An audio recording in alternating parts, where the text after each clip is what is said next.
నిత్యము నవ్వుకునేటువంటి సంతోషకరమైన ఆనందకరమైన ప్రదేశంలోకి నేను వెళ్ళాలనుకుంటావా? అట్లయితే నువ్వు దేవుణ్ణి హత్తుకో.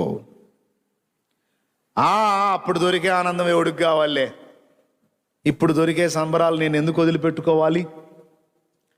This is my life, my own life, నా సొంత జీవితం. దీనిలో నిర్ణయాలన్నీ నావే. నేను చెప్పనా, ఎవనో నడమంత్రం అంత తేలిగ్గా లోబడదు. అది దానికి పిచ్చి ఎక్కకుండానే ఉండాలి. ఎక్కిందంటే దేవుడు కూడా కనపడ్డు.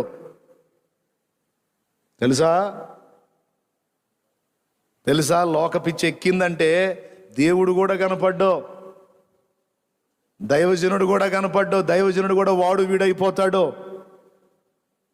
దేవుడు కూడా ఎవడో అయిపోతాడు. యవన మదం అలా ఉంటుంది అన్నమాట. ఎంతో కాలం ఉండదో, గట్టిగా ఒక 3-4 ఏళ్ళు ఉంటుంది.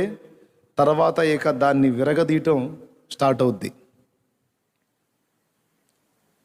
అసలు నేను చెప్పేది ఏమన్నా అర్థమవుతుందా? ఎంతమందికి అర్థమవుతుంది?